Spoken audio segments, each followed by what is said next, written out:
अस्सलाम वालेकुम व्यूअर्स, मैं हूं आसिम रियाज। कॉर्पोरेट कॉर्नर में आपको वेलकम कहते हैं एक नए एपिसोड के साथ, एक नए मेहमान के साथ। उम्मीद करते हैं आप बिल्कुल ठीक ठाक होंगे, खैर खैरियत से होंगे और अपने ढेर सारे ध्यान रखने होंगे। व्यूअर्स, जैसे कि आप जानते हैं कि इस शो में हम कोई ना कोई टॉपिक डिस्कस करते हैं, किसी ना किसी गेस्ट के साथ हम बड़ी मजे मजे की बातें करते हैं। सो आज के जो गेस्ट हैं मेरे बहुत प्यारे, मेरे बहुत अच्छे दोस्त हैं, ठीक है, मेरे बहुत अच्छे भाई हैं। इनके बारे में मैं ये कह सकता हूँ कि आज शायद जो कॉर्पोरेट कॉर्नर का एक हक है, और स्पेशली हमारा जो प्रोग्राम है लम्हे उस्ताद के साथ, सही वाकई सब ना सिर्फ मेरे उस्ताद हैं बल्कि बहुत सारे लोगों के उस्ताद हैं।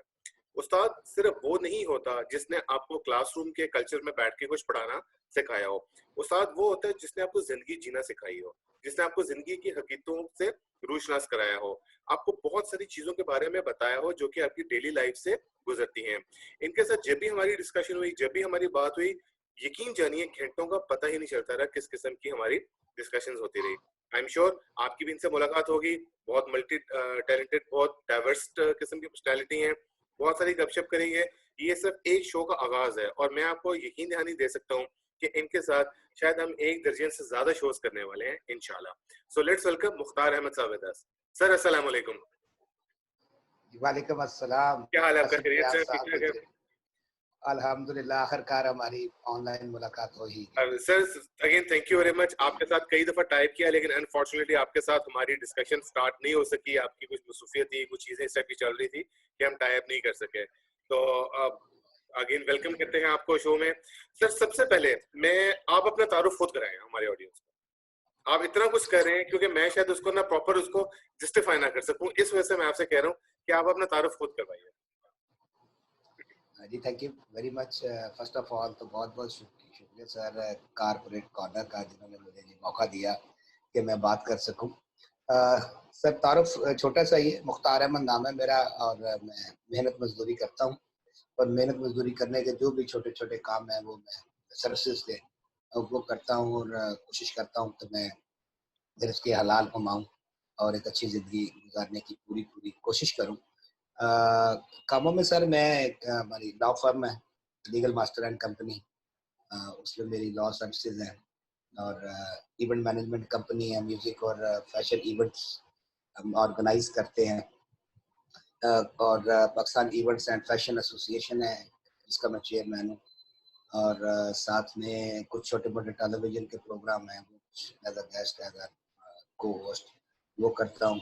और सहाफ़त है, सहाफ़त में हमारा एक मैगज़ीन क्लिक के नाम से मंथली मैगज़ीन है, और एक न्यूज़ वेबसाइट है जीवे पाकिस्तान के नाम से। और अभी मैं आया, मैं मेरे लिए बड़े एजाज़ की बात है और मेरा फ़ख्र है कि मैं एक कारकुन हूँ उस इदारे का जो पाकिस्तान में एक नया एक काम शुरू करने वाला ही है अनकरीब। डिस्कवर पाकिस्तान के नाम से पाकिस्तान का पहला टूरिज्म बेस्ड टेलीविजन आ रहा है, चैनल आ रहा है, टीवी चैनल, सैटेलाइट चैनल है।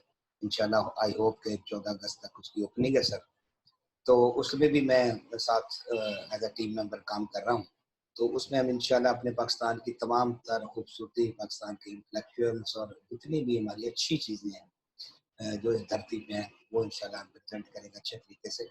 और अपने टूरिज्म को भी डेवलप करेंगे, अपने टैलेंट को भी वहाँ पे हम प्रमोट करेंगे, और अपने कल्चर जो हमारा खालिस्तान हमारा कल्चर है, हम उसको भी उस पर दिखाएंगे। तो ये छोटी छोटी सर्विसेज हैं, इनको मैं कोशिश करता हूँ कि अच्छे अंदाज में करने की सर। और सिलसिला रोजगार भी इसी तरह चल रहा है। ये दिस इज द माय माशाल्लाह जी सर। व्यूअर्स, मैंने आपको कहा था कि बड़े मल्टी डायमेंशनल हैं, लॉ से भी एसोसिएटेड है, मीडिया से भी इनका काफी लिंक है, इवेंट्स में भी काफी इन है। इसके अलावा कई एसोसिएशंस भी बनाई हुई हैं और काफी मजेदार काम और भी कर रहे हैं इसके अलावा, जो कि शायद उसको इतना हाईलाइट नहीं किया है उन्होंने अभी। इंशाल्लाह साथ साथ हम उसको भी हाईलाइट करते रहेंगे। मुख्तार भाई, इस वक्त सबसे पहले मुझे बताइएगा, इस वक्त हमारा मीडिया कहाँ जा रहा है? क्या रिस्पॉन्सिबिलिटी है, क्या रोल है हमारे मीडिया का? जी सर, इस वक्त जो हमारा मीडिया का जो रोल है ना, वो तरबियत में पहले नंबर पर, पहला बड़ा इंस्टीट्यूट है हमारा। पेरेंट्स से भी पहले नंबर पे, उस्ताद से भी पहले नंबर पे, हमारे स्कूल से भी पहले नंबर पे। मीडिया का बड़ा सर इन्फ्लुएंस है हमारी सोसाइटी में, हमारी जनरेशन में।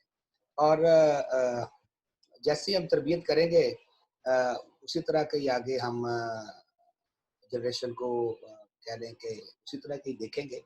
तो मेरे ख्याल में हमें जो पिछले कई आई थिंक काफ़ी सालों से ये जो एक एक ही लाइन ऑफ एक्शन पे काम हुआ जा रहा है ना, कि यहाँ पे कुछ अच्छा नहीं हो रहा, यहाँ पे धमाके ही हो रहे हैं, यहाँ पे करप्शन ही हो रही है, यहाँ पे लोग ही अच्छे नहीं है, सारे अच्छे हो रहे हैं, लूट के डूब के।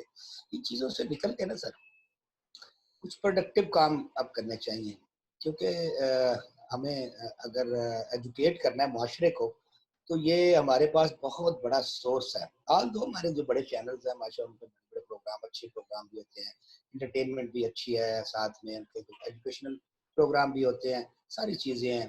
तो मेरा ख्याल में मीडिया का जो रोल मज़ीद इसको अगर बेहतर करने की कोशिश की जाए, कि हम इसको अपने जो रिसोर्सेज है, ख़ास तौर पे हमारे मुल्क के जो रिसोर्सेज हैं, उनको हाईलाइट किया जाए, बिजनेस डेवलपमेंट में काम किया जाए, एडवांस एजुकेशन पे काम किया जाए, और ख़ास तौर पे जॉब अपॉर्चुनिटीज़ उनको प्रमोट किया जाए, क्योंकि अब जॉब्स होंगी तो सर आपका जो क्राइम रेट है वो बहुत नीचे आएगा। अब गवर्नमेंट के पास इतने सर वसाइल नहीं है कि वो इतनी जॉब्स जो है वो लोग क्रिएट कर सके, इतने डिपार्टमेंट नहीं है, उनमें इतनी स्पेस नहीं है, और स्पेस के साथ साथ गवर्नमेंट के पास इतना फंड नहीं है कि वो इतने लोगों को अकोमोडेट करे। प्राइवेट सेक्टर में अगर हमारे इदारे और कुछ अगर डेवलप होते गवर्नमेंट हैं, का काम भी नहीं है। गवर्नमेंट का काम भी नहीं सर, अब टू बी वेरी ऑनेस्ट, ये सारी चीजें गवर्नमेंट के कंधों पे हमें डालनी भी नहीं चाहिए।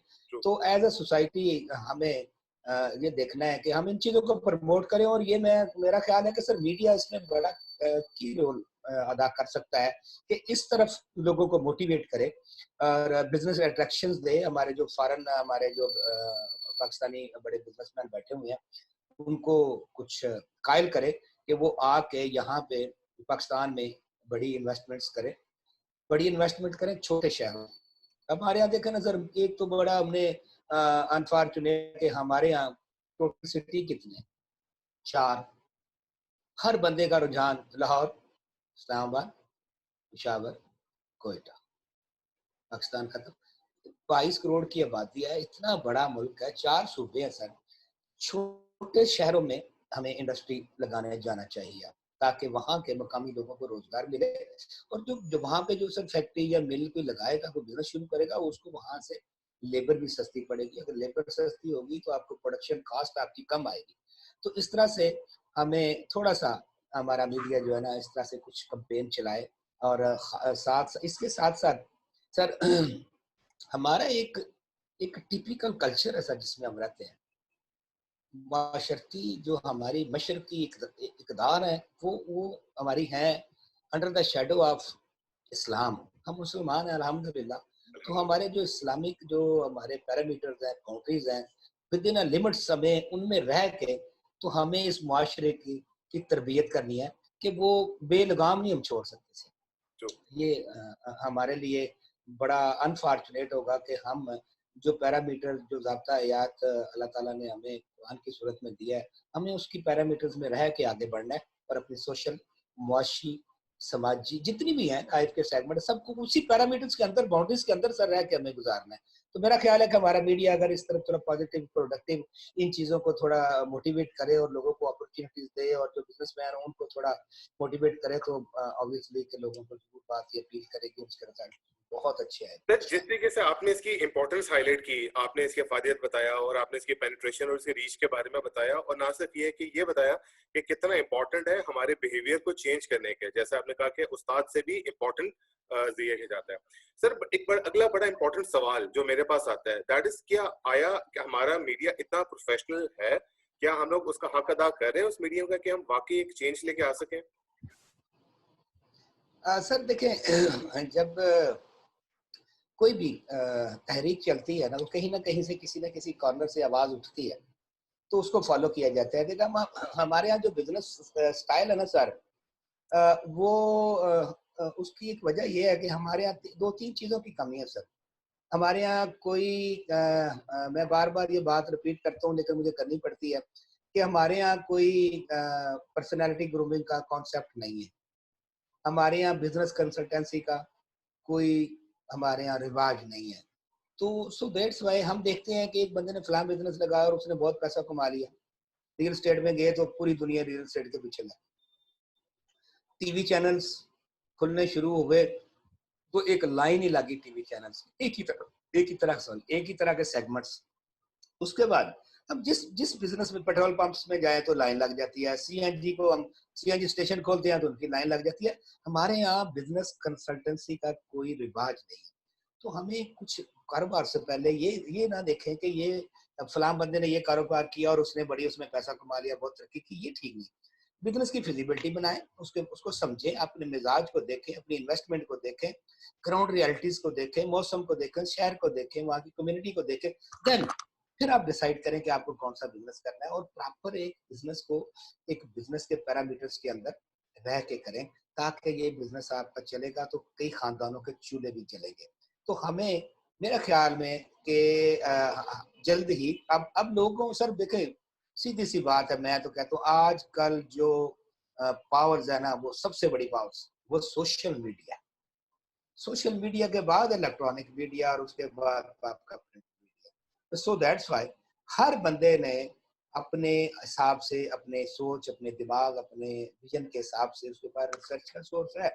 लेकिन अब हमें हमें इन चीजों को फॉलो करना चाहिए ना, कि हम टेलीविजन पे क्या दिखा रहे हैं कि लोग नहीं देखते, True, वो सोशल मीडिया को प्रेफर करते हैं। true. तो हमें उधर आना होगा, लोगों की लर्निंग के लिए, लोगों को एजुकेट करने के लिए, उन्हें ठीक रास्ते पे लाने के लिए। और अनफॉर्चुनेट है भाईजान, हमारे यहाँ ये ज्यादा मसला है। हमारे यहाँ ये प्रॉब्लम बहुत बड़ी है कि हम चीजों को एनालाइज नहीं करते, उनको असेस नहीं करते, हम एक्सपेरिमेंट करते हैं। हम अपनी लाइफ के साथ भी, लाइफ सर बड़ी प्रीशियस है, सबसे ज्यादा कीमती चीज तो आपकी जान है ना, तो हम बेशक, अपनी लाइफ के साथ भी एक्सपेरिमेंट करते रहते बेशक। हैं। सो इस कॉन्सेप्ट से निकल के रियलिटी की तरफ आए। हकीकत पसंदी ये सर बहुत जरूरी है। आप हकीकत पसंद नहीं होंगे तो आप कैसे आगे बढ़ पाएंगे, और उसका उसका नुकसान क्या हुआ सर, आप एक कौम ही नहीं बन पाए। True, true. वजह अच्छा ये है सर, कि हम मुझे यहाँ पे एक हकीकत चीज पसंद नहीं है। बताइएगा। जैसे कि सर आपने अभी जिक्र किया कि एक ड्रामे की किसी भी हम ड्रामे बना के या कोई भी किसी भी तरीके से हम कुछ चीज बना के हम एक प्रॉपर एक मुआशरे को हम चेंज कर सकते हैं, उसको सबक सिखा सकते हैं, उसको बहुत कुछ बता सकते हैं। अगर हम कुछ अर्सा पहले देखें तो हमारे कुछ ड्रामेज आए थे जिसमें अल्फा ब्रावो चार्ली के नाम से आया था। अभी रिसेंटली एक और बड़ा अच्छा ड्रामा था जो कि पाक आर्मी के भी सपोर्ट से बनाए थे, वफा के नाम से। इसके अलावा हमारे फ्रीक्वेंसी ड्रामास की इस लेवल की क्यों इतनी ज्यादा नहीं बन पा रही, जबकि हमने ये देखा है कि जब भी इस तरह के ड्रामे आए लोगों ने उनको बहुत सराहा, बहुत पजीराई की। ना सिर्फ ये कि बल्कि इनकी मल्टीपल टाइम्स देखा गया इन ड्रामों को। अगर मैं एबीसी की बात करता हूँ तो वो मुझे शायद याद है कि मैंने शायद कोई अपनी लाइफ में कोई 3 से 4 दफा पूरा वो ड्रामा रिपीट करके देखा। लेकिन अगर मैं काउंट करूँ इस टाइप के प्रोग्राम्स को या इस टाइप के ड्रामास को, तो शायद फिंगर टिप्स पे 4-5 ऐसे नाम आ सकते हो जिसमें हमें कोई अच्छा मैसेज मिलता था, हमें कोई पेट्रियोटिक चीजें मिलती थी और जिसकी व्यूअरशिप भी बहुत अच्छी थी। सो ऐसी क्या वजह है कि हम इस तरह के ड्रामे क्यों नहीं बना पा रहे अभी तक? जी सर, बिल्कुल आपने ठीक सारी बातों को हाईलाइट किया। एक्चुअली सर अब हमारी जो सारी चीजें हैं ना वो कमर्शियल हो गई हैं। हमारी जो लाइफ, अपनी लाइफ है ना, वो भी काफी एक्सपेंसिव हो गई है, और उसके एक्सपेंस मीट करने के लिए हमें ढेरों ना चाहते भी कई काम करने पड़ते हैं। तो कंपटीशन का एक दौर दौरा है हमारे यहाँ, हर जगह पे, हर लिहाज में। तो पहले जो जिन ड्रामास की आप बात कर रहे हैं, पाकिस्तान के ड्रामे आपको पता ही, पूरी दुनिया में उनका कोई मुकाबला नहीं है, रियलिटी बेस होते थे। बेशक। वो जो करेक्टर थे हमारे, वो उसमें जो अदाकार थे, वो बेसिकली फनकार थे। पैसे कमाने वाले वो मशीनें नहीं थे, वो सिर्फ फनकार थे। को क्या मिलता था, क्या नहीं मिलता था, डजंट मैटर, उन्होंने खुद भी कभी नहीं सोचा था। True, true. तो वो सिर्फ फनकार, फन के लिए आते थे, पैसों के लिए नहीं आते थे। फिर वो उस वक्त के जो ड्रामे थे सर, वो जो मेजोरिटी है ना, मेजोरिटी हमारे यहाँ जो आबादी है, जिस लाइफस्टाइल में रह रही है, जो उनकी तकालीफ है, जो उनकी प्रॉब्लम्स है, वो उन उन टॉपिक्स पे बनाए जाते थे। इसलिए उनकी पसंदीदा जो है ना, वो उस वक्त बहुत ज्यादा होती थी। अब जो हमने कुछ अरसा, अनफॉर्चुनेटली हमने अपने पड़ोसी मुल्क के चैनल्स को यहाँ पे हमने स्पेस दी। तो जब वो ड्रामे हमारे ऑडियंस ने देखे और उनका एक स्टैंडर्ड मेंटेन उन्होंने कर लिया कि ये स्टैंडर्ड ऑफ लाइफ, ये स्टैंडर्ड ऑफ प्रोडक्शन होता है, तो हमें उनको उनका मुकाबला करने के लिए फिर अपने अपने ना चाहते हुए भी हमें उस तरफ आना पड़ा। तो आप ये देखें सर कि जो जो ड्रामे हम आप दिखा रहे हैं जिसमें बहुत अब रिच कल्चर दिखाते हैं, तो रिच कल्चर कितने परसेंट लोग हैं हमारे यहाँ, हमारे मुल्क में? मैक्स 5%। वो हाँ, वो लोगों को ही वो चीजें अट्रैक्ट करती हैं जिन्होंने उन ड्रेसेस को कॉपी करना है, जिन्होंने उस जो है रूम कलर को पसंद करना है, जिन्होंने उस ज्वेलरी को पसंद करना है, या जो ब्रांड जो यूज हो रहे हैं वो बहुत थोड़े लोग हैं। ज्यादा तो लेमैन को उन चीजों से क्या है, वो उसके अंदर क्या पैदा कर रहे हैं? एक राइवलरी सर, एक राइवलरी पैदा कर रहे हैं कि ये लोग कैसी जिंदगी गुजार रहे हैं और मेरे बच्चे कैसी जिंदगी गुजार रहे हैं। मैं इतनी इनकम नहीं कर पा रहा कि मैं भी ऐसी लग्जरीज लाइफ गुजारूं। जब आप मुकाबले का रुझान पैदा करते हैं तो फिर सब जुराइम जन्म लेते हैं। तो इस वजह से हमारे यहाँ वो चीजें जो हकीकत है सर, ग्राउंड रियलिटी है, जो हमारा ट्रू लाइफ स्टाइल है, हमारे रूरल एरिया का, हमारे सिटीज का, हमारे अदारों में जो आम के साथ सलूक किया जाता है, वो चीजें आप याद करें। अंधेरा उजाला बहुत अच्छी एग्जांपल। बस अंधेरा उजाला के लिए अंधेरा उजाला नाम ही काफी है ना, बात डिस्कस करने की जरूरत नहीं। उसमें क्या दिखाया जाता है सर? छोटे गरीब लोगों के मसाइल जो वो उनको उनके साथ ज्यादती होती थी और वो थाने जाते थे और उनके साथ क्या सलूक होता था, अल्टीमेट उसका सोल्यूशन क्या निकलता है। ठीक है सर। अच्छा, उसके बाद आप अगर आप जाते हैं हुबल वतनी की तरफ तो धुआं ड्रामा देखें, ठीक है सर, या अंगारवादी देखें सर। तो वो ऐसी चीजें थी जो आपके जज्बात को, आपकी नफ्स को, आपकी सारी चीजों को एक दफा छेड़ती थी। आपके तार हिलते थे दिल के, आपको कुछ फील होता था, फीलिंग्स डेवलप होती थी वतन की, मोहब्बत की, या लोगों की तकालीफ की फीलिंग्स आपके अंदर डेवलप होती थी। सो अब अगर ग्लैमरस आप दिखाएंगे ना सर से, और माजरत के साथ ये हमारा कल्चर भी ना, हमारे कल्चर में ऐसी चीजों की इजाजत है, लेकिन आज तो फिर भी हमारे जो टेलीविजन है, प्रोड्यूसर हैं, प्रोडक्शन वाले हैं, जितने भी आर्टिस्ट हैं, सारे कोशिश कर रहे हैं। अब मुकाबले का गलत एक रुझान हमने पैदा किया ना, अपनी इंडिपेंडेंट शनाख्त में हम चल रहे थे, ठीक चल रहे थे सर। पूरी दुनिया में सर टैलेंट के हवाले से पाकिस्तान जैसे मुल्क का कोई मुकाबला नहीं।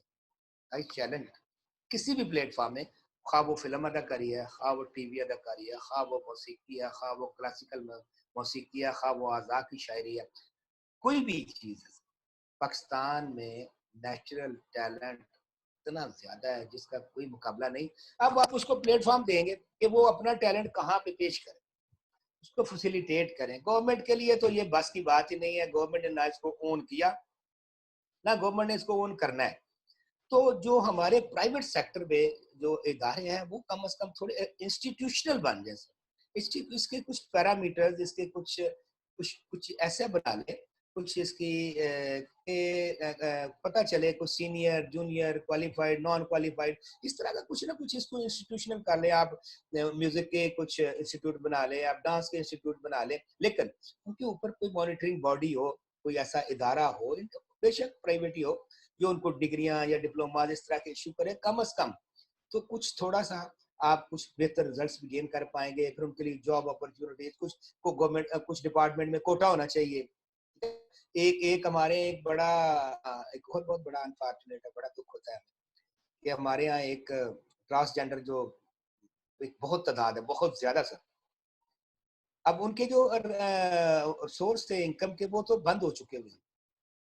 तो उनके सोर्स क्या थे? मौत के कुएं, सर्कस, लोगों के घर बच्चा होना तो उनके घर उन्होंने जाना और कुछ थोड़ा बहुत उनको एंटरटेन करना और वहां से बधाई लेनी, और ये उनका सिलसिला रोजगार था। ये सारी चीजें बंद हो गई सर। तो वो इतनी बड़ी तादाद ट्रांसजेंडर को आपने उनके लिए क्या सोचा? कुछ अच्छा सर, इसका मुझे एक प्लेटफॉर्म नहीं, कहीं एडजस्टमेंट नहीं है। बिल्कुल सही कह रहे हैं सर। जिस तरीके से आपने अब म्यूजिक की बात की, आपने डांस की बात की, क्योंकि आप भी परफॉर्मिंग आर्ट से भी काफी क्लोज रहे हुए हैं, आपने इससे भी काफी इवेंट्स भी मैनेज किए हैं, इन लोगों के दरमियान उठते बैठते भी हैं काफी। अगर हम कुछ अर्सा पहले देखें तो हमारे परफॉर्मिंग आर्ट्स में भी कुछ नाम आए हैं जिन्होंने इंटरनेशनल रिकग्निशन पैदा की, लेकिन इसमें भी अगर हम देखें तो हमें वो शायद लेवल अचीव नहीं हो सका जो कि कुछ अर्सा पहले हमारे पास था। अगर हम बात करें आरिफ लोहार की, मतलब he was a very legend singer. हमारे गजल की अगर बात करें तो हमारे बड़े उस्तादों के नाम ले तो बहुत बड़े बड़े नाम है हमारे पास जिन्होंने पूरी दुनिया में पाकिस्तान को रिप्रेजेंट किया। सो उसके बाद अभी तक हम देखते हैं कि हमें उस तरह का जो यंग जनरेशन है वो एनर्जेटिक तो बहुत है, उसमें क्रिएटिविटी बहुत है, लेकिन वो रिकग्निशन क्यों नहीं कर पा रहे अभी तक जो कि हमारे बड़ों ने की थी? उनकी लेगेसी क्यों नहीं कंटिन्यू कर पा रहे? ये सर इसकी बेसिक प्रॉब्लम जो है ना वो है एक एक तो बड़ी प्रॉब्लम है सोशल मीडिया। हर बंदा सोशल मीडिया पे खुद को बस वो हीरो बनाने की कोशिश कर रहा है, हीरो क्योंकि समझने सोशल की मीडिया कोशिश की कर अगर रहा आप है। बात करें तो सोशल मीडिया ने नहीं, अपॉर्चुनिटीज ज्यादा कर दी हैं।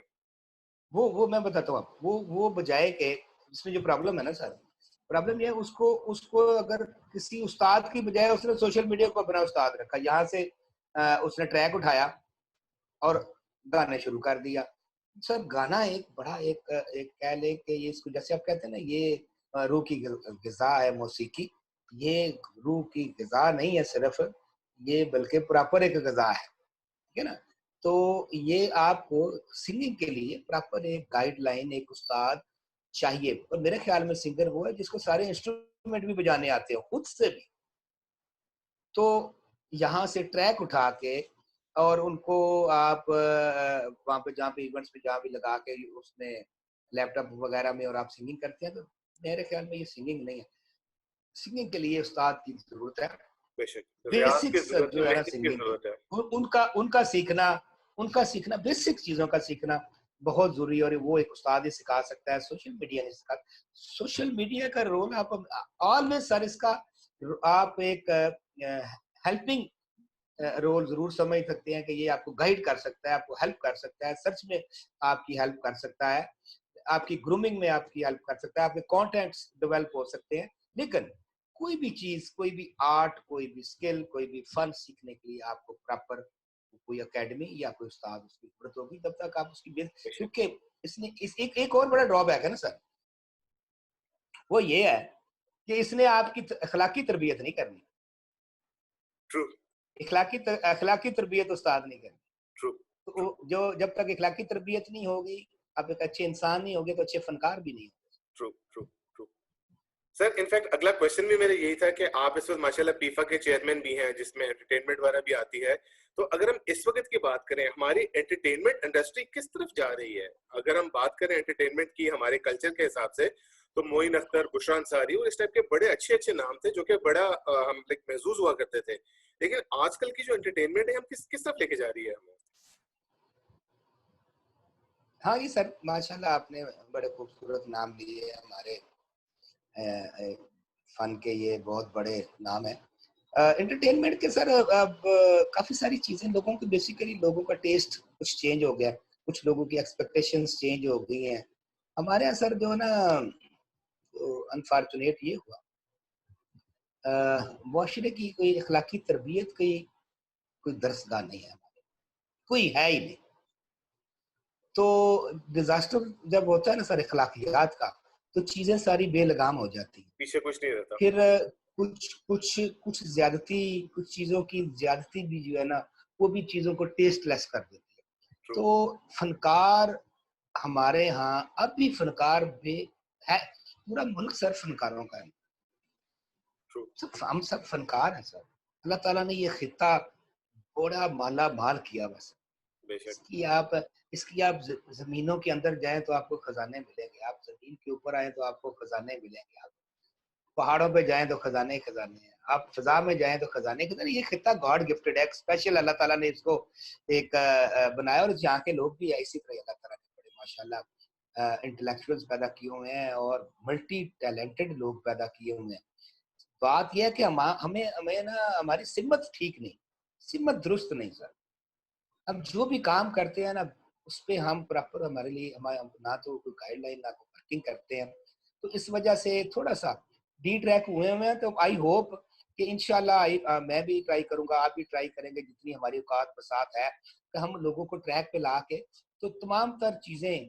अब एक और मसला है ना सर, कई मेरी तरह के कई लोग हैं कि जो सारे काम खुद ही करना चाहते हैं, ये भी मसाइल है। तो फिर हम कॉन्सेंट्रेट नहीं कर पाते। मिसाल के तौर पे अगर एक सिंगर है तो उसको एक अच्छा सिंगर ही रहना चाहिए सर। ट्रू ट्रू वो ऑर्गेनाइजर ना बने, वो कोऑर्डिनेटर ना बने, वो इस तरह की कुछ, हाँ हाँ, अपने वो उस काम को, सिंगिंग को जिंदा रखने के लिए या खुद को आगे बढ़ाने के लिए या फैमिली की कफालत के लिए वो साइड बिजनेस जरूर करे। हमारे यहाँ से जो आपको बड़ा हमारा मतलब दुख होगा, आपकी भी बड़ी रिसर्च है इन चीजों को जब देखते होंगे सोचते होंगे तो क्या फीलिंग्स आती है कि हमारे यहाँ का जो फनकार है ना सर, वो बहुत गरीब है, ट्रू, उसके रिसोर्सेज नहीं है।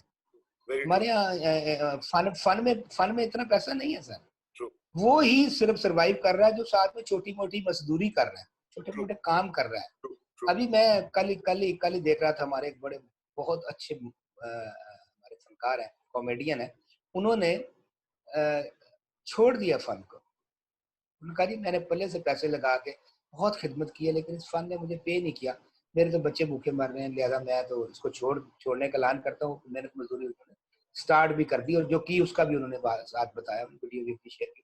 सो हमारे यहाँ सर एक सिर्फ चंद लम्हात के लिए, चंद घंटों के लिए अप्रिसिएशन है, तालियां वाह वाह है, लेकिन उसके आगे मॉनेटरी कुछ भी टर्म्स नहीं में है, बेनिफिट नहीं है।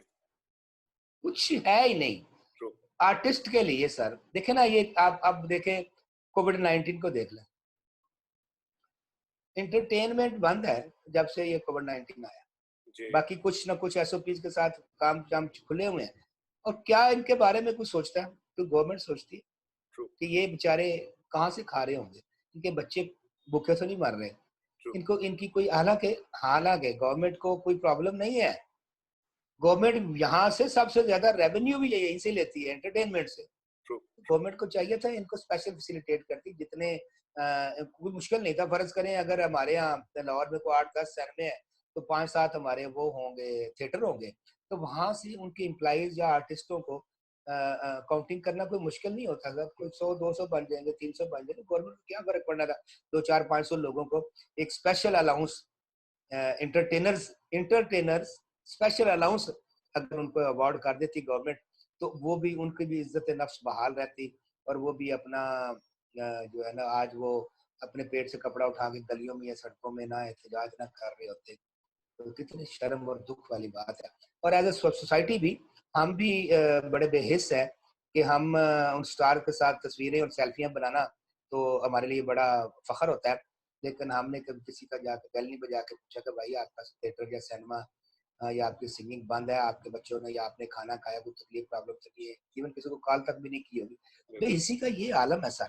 तो जब ये चीजें होंगी तो आप क्या तवक्कुआत रखते हैं फिर आपको कुछ अच्छी चीजें मिले? ट्रू, क्यों इन्वेस्ट करे कोई आर्टिस्ट ट्रू, ट्रू। अपने फन पे, अपने आर्ट पे, जब उसको पता है कि मुझे इसका रिवार्ड नहीं मिलने वाला? क्यों करे? नहीं सर, वो तो आपने बस ऐसे ही जैसे बड़ी दिहाड़ीदार मजदूर नहीं होता सर, बिल्कुल सही। दिहाड़ी, हाँ पहले पहले फन में जो लोग आते थे ना सर, अब देखिए ना, पटियाला खानदान है हमारा मौसीकी का, जी, पिछले 500 साल से वो गा रहे हैं ना, वो गा रहे हैं, उनका एक सिस्टम है, डेवलप्ड सिस्टम है, जी, जीन्स में ठीक है। आया हुआ है। लेकिन बाकी, हाँ सही, बाकी जो है ना हमारे सर 2-4-5-6 हमारे बड़े माशाल्लाह आर्टिस्ट हैं, तो बाकी तो जो नॉर्मल लाइफ वाले लोग हैं उनके लिए सरवाइव करना बहुत मुश्किल है सर। हमें हमें हमारे यहाँ कोई इस तरह का कोई फाउंडेशन, कोई एसोसिएशन या कोई गवर्नमेंट लेवल पे या एनजीओ लेवल पे भी इस तरह का कोई काम नहीं है जो आर्टिस्ट के वेलफेयर के लिए काम करे। बाकी तमाम सेक्टर्स के लिए एनजीओ हैं, काम भी करती हैं, ट्रू, आर्टिस्ट वेलफेयर का कोई काम नहीं सर होता हमारे। ये सबसे बड़ा अनफॉर्चुनेट है। और मैं तो ये, मेरा ये एहतजाज भी है, इंशाल्लाह अगर अल्लाह ने मुझे मौका दिया, हिम्मत दी, तौफीक दी, तो मैं आर्टिस्ट वेलफेयर के, मैं मेरा मेरा सबसे बड़ा ख्वाब है, मेरी मेरी सबसे बड़ी ये तमन्ना है कि मैं आर्टिस्ट वेलफेयर पे ही काम करूंगा।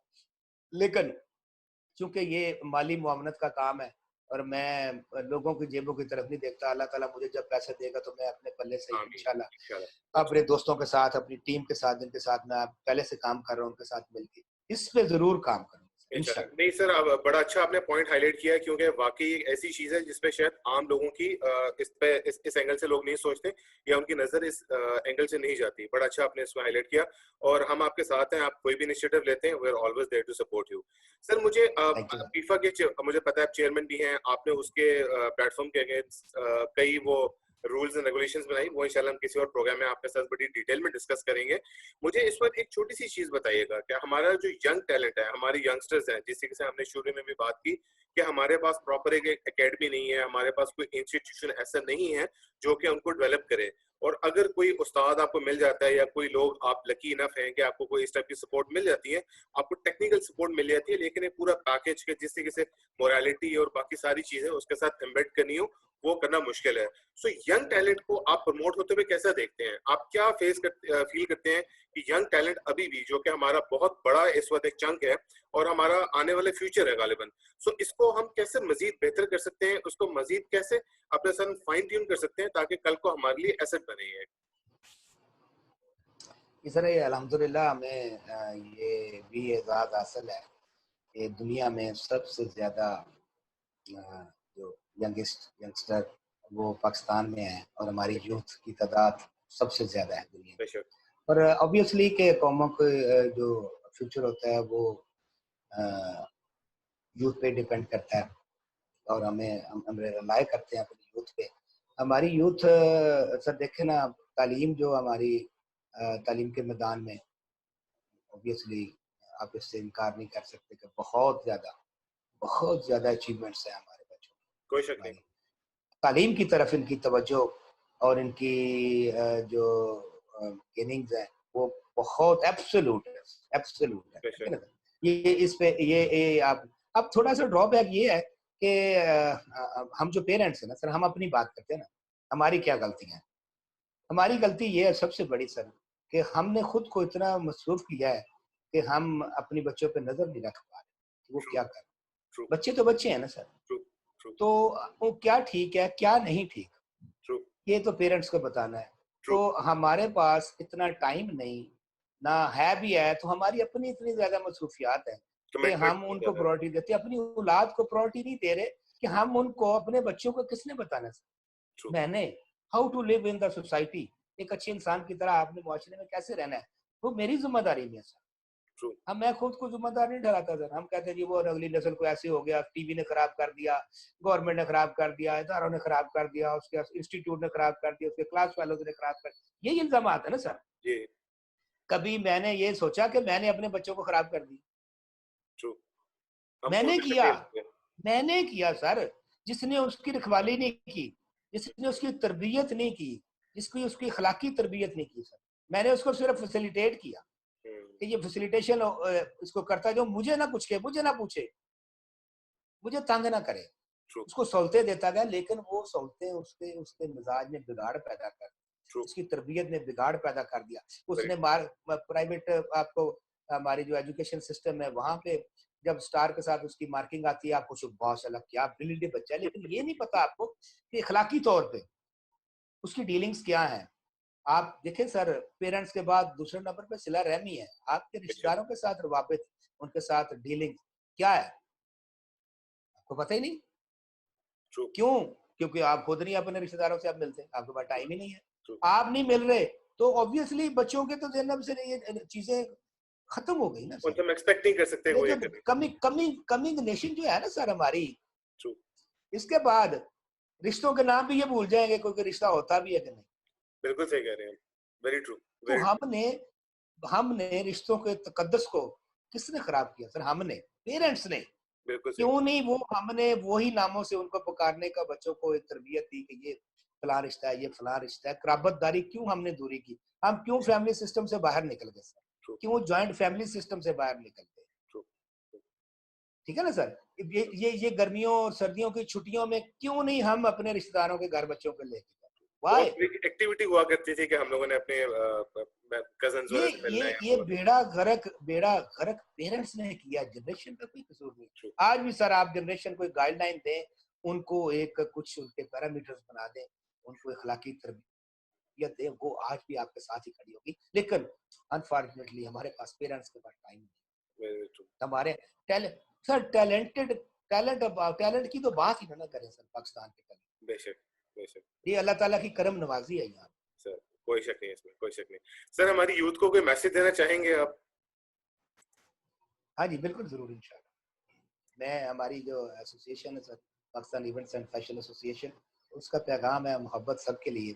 और मेरे बहुत ही अच्छे खूबसूरत प्यारे दोस्त हैं। एक दफ़ा मैंने उनसे सवाल किया था, इफ्तिखार रिफ़ी साहब, मैंने कहा सर कि अपनी तरक्की का कोई राज़ या को हमें कोई ज़िंदगी ऐसा गुज़ारने का कोई टिप दें, हमें अच्छी ज़िंदगी गुज़ारने का। कहते हैं यार, ना कोई राज़ होता है, ना कोई टिप है। आसानियाँ पैदा करें लोगों के लिए, अल्लाह ताला आपके लिए आसानियाँ पैदा करेगा। बेशक, बेशक, यूथ के बहुत लिए यही पैगाम है कि आसानियाँ पैदा करें सबके लिए, पूरे मुआशरे के लिए, अपने रिश्तेदारों के लिए, पेरेंट्स के लिए, दोस्त अहबाब के लिए। बेशक, अल्लाह ताला आपके लिए तरक्की के रास्ते खोल देगा। इससे ज़्यादा, इससे बड़ा कोई फ़ॉर्मूला नहीं है। बेशक, बहुत अच्छी और बात। और मैं एक रिक्वेस्ट करना चाहूँगा अपने जो हम हैं, पेरेंट्स हैं, उनके लिए कि अपने बच्चों को, जब बच्चा आपका मस्जिद जाता है, मदरसे जाता है, तो वो जल्दी 6-7 साल की उम्र में कुरान पाक पढ़ लेता है नाज़रा, तो उसको डिसकंटिन्यू ना करें प्लीज़, उसको कौन- कंटिन्यू करें। नाज़रा के बाद उसको तर्जुमा पढ़ाएँ, तर्जुमा उसको समझाएँ, नहीं समझ आता तो उसको फिर आगे तफसीर में लेके जाएँ, ताकि वो जब स्कूल गोइंग होगा, एक स्टूडेंट होगा, तब तक उसको पता चल चुका होगा कि हमारा जो ज़ाब्ता हयात वो क्या है। बेशक, क्योंकि हम कुरान पाक नाज़रा 7 साल की उम्र में पढ़ते हैं और तर्जुमा हम 60 साल की उम्र में पढ़ते हैं, बिल्कुल सही, बहुत गहरी बात की। जब हम ज़िंदगी गुज़ार चुके होते हैं। तो बेशक, हमें ज़िंदगी गुज़ारने का तरीका हमें जब ज़िंदगी स्टार्ट है तब सीखना है। बेशक, जब ज़िंदगी गुज़ार चुके हैं तो तब उसके तर्जुमे का कोई फ़ायदा कोई फायदा नहीं, बेशक। नहीं। यही मेरी रिक्वेस्ट है, पेरेंट्स से भी और अपनी यूथ से। Very nice message sir, thank you very much, thank you for your time. बड़ा मजा आया आपके साथ बात करके। इंशाल्लाह जल्दी दोबारा आपको हम दोबारा अपने साथ मेहमान लेंगे। आपके साथ बहुत सारी बातें जो इंशाल्लाह हमने गाहे बगाहे करते रहनी है। Sir thank you very much. जी व्यूअर्स, दिशा आपसे मैंने प्रोग्राम के बिल्कुल शुरू में कहा था कि इनके साथ हमारी इतनी डिस्कशन होती है और इतनी मजेदार डिस्कशन होती है कि हमें टाइम का पता ही नहीं चलता। और मैं सही आपको बताऊं तो शायद इस वक्त जो हमने प्लान किया हुआ था, हमने शायद सिर्फ 25% ऑफ द थिंग्स हमने कवर किए हैं सिर्फ इस डिस्कशन में, क्योंकि इनके साथ बातें करने का मजा इतना आता है। इनके पास माशाल्लाह इतना नॉलेज है, इतनी इनकी एक विजडम है और इतना इनका वर्सटाइल तरीका है सोचने का चीजों को कि हमें वक्त का पता ही नहीं चलता। मुझे अपने होस्ट को इजाजत दीजिएगा। इंशाल्लाह जल्दी किसी नए मेहमान के साथ दोबारा आपकी खिदमत में हाजिर होंगे। तब तक अपना और अपने प्यारों का ढेर सारा ख्याल रखिएगा। अल्लाह हाफिज।